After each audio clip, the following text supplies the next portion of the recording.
Nos proponemos ahora vivenciar la lectura orante o lección divina con el texto de Gálatas 3, 23 al 4, 7. Es un tiempo de oración, por lo tanto, tiene que caracterizarse por la serenidad, la pausa, la calma del corazón y del cuerpo para poder vivir este encuentro con el Señor en la escucha de su palabra. Hemos transcurrido ya la lectura creyente, es decir, la comprensión del texto. Vamos ahora a escuchar y a responder a esta palabra. Nos ponemos en la presencia de Dios, dejamos que el Espíritu del Señor llene nuestro corazón y nuestra mente. El Padre envía a nuestros corazones el Espíritu de su Hijo. Con él podemos comprender el plan amoroso de Dios revelado en la creación, en las Escrituras, en la Iglesia. Supliquemos una vez más que descienda sobre nosotros. Espíritu Santo, amor del Padre y del Hijo, inspírame siempre lo que debo pensar, lo que debo decir y cómo debo decirlo, lo que debo callar, cómo debo actuar, lo que debo hacer, para gloria de Dios, para el bien de las almas y para mi propia santificación. El Espíritu Santo lo pedimos y llegando a nosotros le decimos: dame agudeza para entender, capacidad para retener, método y facultad para aprender, sutileza para interpretar, gracia y eficacia para hablar. Dame acierto al empezar, dirección al progresar y perfección al acabar. En este momento te invito a que tomes en tus manos la Biblia o el Nuevo Testamento y teniendo a mano el texto, Gálatas 3, 23 al 4, 7, lo leas 1, 2, 3, 4 veces las necesarias para interiorizarte propiamente del mismo. Puedes poner pausa y proceder a esta lectura. En el primer paso de la lectura orante o lección divina, vamos a intentar responder a la pregunta ¿qué dice el texto? Después que ya lo hemos leído, hemos tomado notas de aquellas palabras que nos llaman la atención, los verbos que le dan el movimiento, el dinamismo al texto, nos detenemos a escudriñar lo que dice.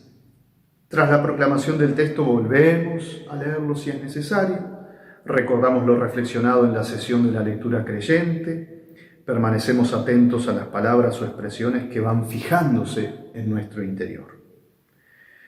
Hay dos imágenes que ilustran la primera reflexión de Pablo, la del carcelero y la del pedagogo. Antes éramos prisioneros de la ley, pero ahora que la fe ha llegado, ya no estamos bajo el dominio de ningún acompañante.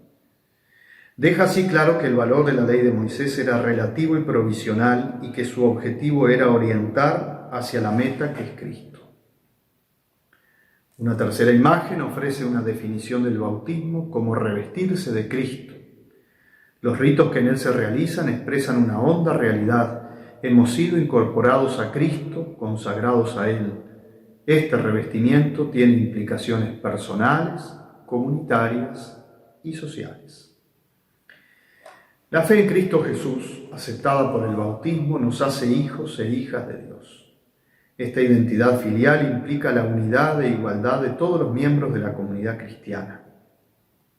Ya no existen divisiones por motivos religiosos, judío y no judío, ni por causas jurídicas, esclavo y libre, ni por razones de género, varón y mujer. Pablo recupera la imagen de la infancia para confrontar al judío bajo la ley de Moisés con el creyente en Cristo. En la primera domina el sometimiento y en la segunda la libertad. Hemos sido liberados del yugo de la ley y alcanzando la condición de hijos adoptivos de Dios. Cristo es el heredero prometido por Dios a Abraham. Los creyentes en Cristo son descendientes de Abraham y herederos de las promesas, gracias a la iniciativa amorosa del Padre. Podemos dirigirnos a Dios como hijos, tal como lo hizo Jesús, porque tenemos el Espíritu de su Hijo en nuestros corazones. Tras unos minutos de silencio reflexivo para volver a gustar el pasaje, si estoy solo, repaso cada una de estas expresiones. Si estoy en grupo o en familia, puedo compartir con los demás aquellas expresiones, palabras, imágenes que más me han impactado. Ponemos pausa y procedemos. El segundo paso del tiempo de la lectura orante o lección divina es la meditación, donde la pregunta en la que nos centramos es ¿qué dice de mí o de nosotros el texto? Pablo ha contrapuesto con categorías de su tiempo el valor de la fe en Jesucristo frente al cumplimiento de la ley de Moisés. Ahora nos corresponde a nosotros, dejándonos guiar por el Espíritu, meditar sobre nuestra adhesión a Cristo para mostrar al mundo lo que somos, hijos e hijas de Dios. Si Pablo se hiciera presente hoy en medio de nuestra casa, de nuestra familia, de nuestra comunidad, nos invitaría a que renováramos de nuevo nuestra fe en el Señor Jesús, porque la fe no se reduce a una tradición, a la educación, a las normas sociales aprendidas. Tener fe en Jesucristo implica continuar creciendo y madurando constantemente en el Evangelio. Entonces, te invito a formularte las siguientes preguntas. ¿Quiero seguir madurando en la fe? ¿Qué pasos concretos puedo dar para continuar fortaleciendo mi fe en Cristo? Pausa y respondo estas preguntas. Si Pablo estuviera presente aquí con nosotros, nos recordaría que por el bautismo hemos sido revestidos de Cristo, incorporados a su vida y consagrados a Él. Por eso nuestra fe va más allá de cumplir unos mandamientos, unas normas externas, e implica también madurar hasta configurarnos con Cristo. Te invito a preguntarte, ¿qué significa concretamente revestirme de Cristo? ¿Con qué actitudes podría expresar en mi vida cotidiana lo que expresan estas palabras de Pablo? Pausa y respondo. Pablo volvería a decirnos que ser hijos o hijas de Dios supone implicarnos en la construcción de un nuevo entorno donde no exista discriminación alguna, ni sexual, ni económica, ni religiosa, ni cultural. ¿Qué discriminaciones mantenemos hoy en nuestra sociedad y en nuestra iglesia?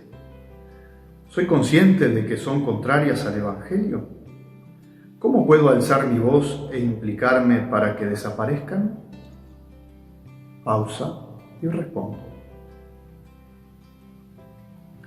Lleno de gratitud, Pablo nos diría que Dios nos ha entregado el Espíritu para que podamos vivir en la libertad de los hijos y llegar a la salvación prometida. Nos invitaría a reflexionar sobre el papel del Espíritu Santo en nuestra vida. ¿Qué sé del Espíritu Santo? Sus símbolos, qué dicen de él los evangelios, qué enseña la Iglesia, qué o quién es para mí el Espíritu Santo. Pausa y respondo. Por último, el apóstol hablaría de que la palabra de Dios provoca en cada uno ecos y respuestas diferentes. Nos invitaría a compartir libremente lo que este texto ha suscitado en nosotros. ¿Cuáles son las palabras de Pablo que han quedado repicando en mi interior y a qué me invitan? Pausa y respondo. Después de una serena pausa, recorriendo todas estas formulaciones y preguntas que hemos compartido, si estoy solo, me detengo a considerarlas una vez más. Si estoy en familia o en grupo, comparto con los que están conmigo aquello que ha ocupado mi tiempo de actualización.